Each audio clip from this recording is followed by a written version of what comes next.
আসসালামু আলাইকুম। প্রথমে আমি একটা চাকনির মধ্যে 1 কাপ পরিমাণ বেসন নিয়ে নিচ্ছি। এখন এই বেসনটাকে আমরা খুব ভালোভাবে একটু চেলে নিব।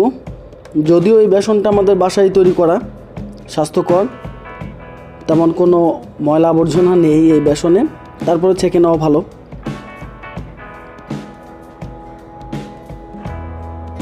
তো দেখুন আমাদের বেসনটা ছেঁকে নেওয়া শেষ।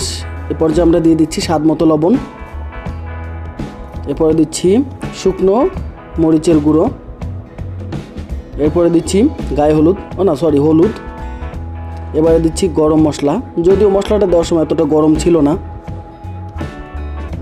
এবারে দিচ্ছি বেকিং পাউডার। এখন একটা হ্যান্ড উইচের সাহায্যে আমরা সবগুলো উপকরণ বেসনের সাথে মিক্স করে নেব।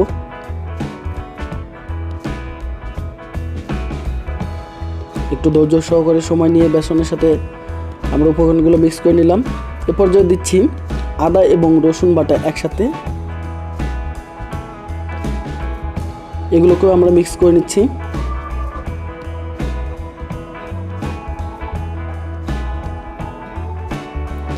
এবার আমরা এর সাথে একটু রং দিয়ে দিচ্ছি, মানে বলতে পারেন এটা মেকআপ করে নিচ্ছি। রংটা দিলে এটা কালারটা অনেক সুন্দর আসবে, যদিও এটা অপশনাল। এরপরে আমরা অল্প অল্প করে পানি দেব।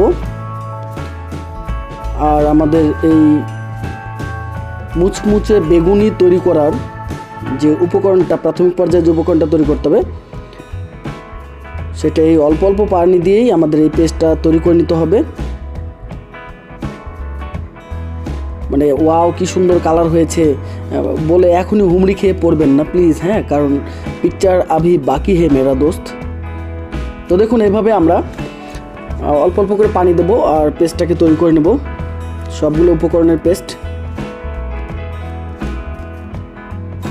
তৈরি হয়ে যাচ্ছে আস্তে আস্তে আমাদের। তবে অবশ্যই এটা সময় নিয়ে করতে হবে। আমি অনেকক্ষণ সময় নিয়ে এটা তৈরি করেছি বা করছি, আপনারাও এরকম সময় নিয়ে করবেন, কারণ সবগুলো উপকরণ এভাবে সুন্দরভাবে যদি মিক্স হয়ে যায়, তবে আমরা যেই খাদ্যবস্তুটা তৈরি করতে যাচ্ছি আজকে, সেটা অবশ্যই অসাধারণ স্বাদের হবে। তো আপনারাও এরকম সময় নিয়ে এটাকে তৈরি করবেন, উপকরণগুলো যেন সবগুলোই খুব ভালোভাবে মিক্স হয়ে যায়। তো দেখুন এটা প্রায় আমাদের মিক্স করার শেষের দিকে হয়ে গেছে।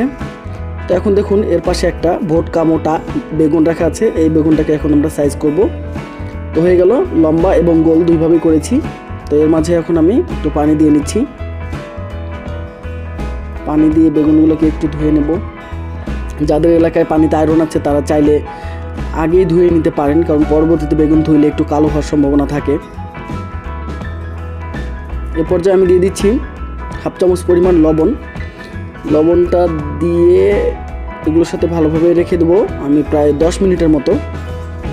10 মিনিটের মতো রেখে দিলে যে লবণটা পানির সাথে দেওয়া হলো, এটা বেগুনের সাথে অনেকটা চলে যাবে এবং খাওয়ার সময় এতটাও নোনতা, মানে একটা ভাব চলে আসবে, নুনের একটা ভাব আসবে, খুব একটা খারাপ লাগবে না, ভালোই লাগবে। তো হয়ে গেল, 10 মিনিট পরে চলে আসলাম আমরা বেগুনগুলোকে সাইজ করে নিয়ে। এবার আমরা চলে যাবো আমাদের মূল উপকরণে বা মূল পর্যায়ে চলে আসলাম। আমরা একটা ফ্রাইং প্যানে তেল ডুবু পর্যায়ে নিয়ে নিচ্ছি।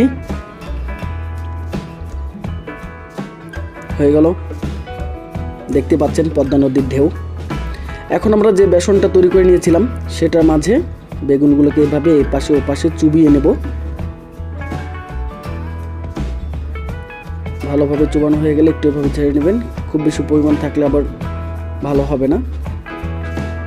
তো এইভাবে আস্তে করে তেলের মাঝে ছেড়ে দিতে হবে, তবে একটু সাবধান, যেহেতু গরম তেল হলো হবে কি, কিন্তু বেগুনগুলোর দিকে তাকিয়ে দেখুন, মনে হচ্ছে ওদের শীত লেগেছে, ওরা কাঁপছে।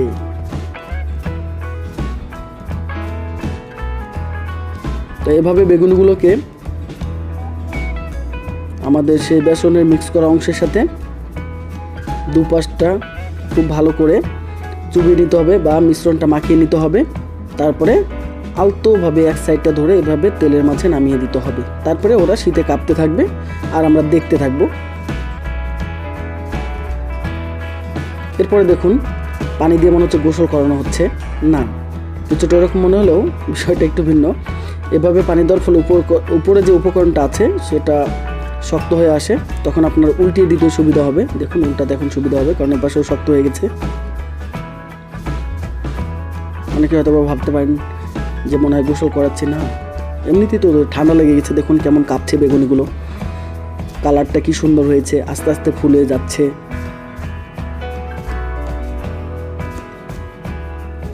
তেমন কঠিন কোনো কাজ না, রান্না একটা শিল্প। আপনারা চাইলে আস্তে আস্তে ধৈর্য ধরে, এই রান্না যেহেতু একটা শিল্প, এটাকে হচ্ছে ধৈর্য ধরে করতে হয়, সময় নিয়ে ধৈর্য ধরে বিচক্ষণতার সাথে করতে হয়, তবেই এটা সুস্বাদু হয়। তো দেখুন আমাদের বেগুনিগুলো ভাজতে ভাজতে একটা পর্যায়ে মুচমুচে পর্যায়ে চলে এসেছে। এই সময় আমরা বেগুনিগুলোকে তুলে নিচ্ছি এবং আপনারা দেখতেই পাচ্ছেন এটার কালারও অনেক সুন্দর হয়েছে। তো চলে আসলাম, লম্বা বেগুন ভাজা শেষ। এখন একটু যে গোল করে কয়েকটা রেখেছিলাম আপনাদেরকে দেখানোর জন্য, যে বিভিন্নভাবে আপনারা চাইলে ডিজাইন করেও করতে পারেন। বিভিন্ন রকমের বেগুনি হয়। তো এটা একটা বেগুন আমরা দুই রকমভাবে দেখানোর চেষ্টা করছি। ঠিক আগের প্রসেসেই সেই কাটা বেগুনগুলোকে আমরা বেসনের উপকরণের মাঝে এপাশে ওপাশে চুবিয়ে আলতোভাবে গরম তেলে ছেড়ে দিচ্ছি। পানিতে বলছি এই জন্য যে মনে হচ্ছে যে মানে শীতকালে, মানে শীতে মনে হচ্ছে যে কাঁপছে ওরা, এরকম মনে হচ্ছে আমার কাছে। কিন্তু আসলে এটা যতটা মানে ফানি করে বলছি না, আসলে এটা ওই রকম না, কারণ এটা খুবই গরম।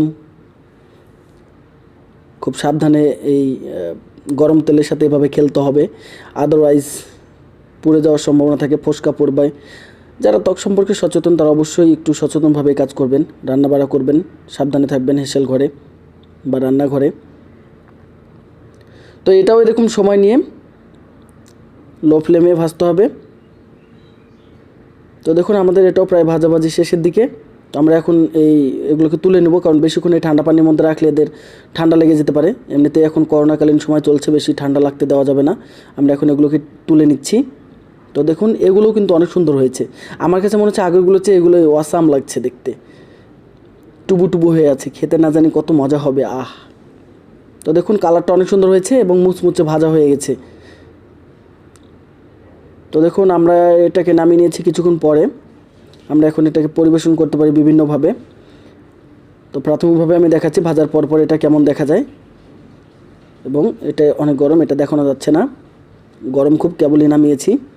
তো এই পাশে এই মোটকাটাকে নেব, কারণ এটা মোটা আছে, প্রায় সবগুলোই ফুলে উঠেছে, ভালোই হয়েছে। তো এটাকে একটু দেখাই ভেঙে, ভাঙার পরে দেখুন এটা কত সুন্দর লাগছে। তো দর্শক, আমাদের আজকের রেসিপিটা যদি আপনাদের ভালো লাগে অবশ্যই লাইক, কমেন্ট এবং সাবস্ক্রাইব করবেন, আর ভালো লাগলে অবশ্যই শেয়ার করবেন। পাশে থাকার জন্য ধন্যবাদ। আবার দেখা হবে। আসসালামু আলাইকুম।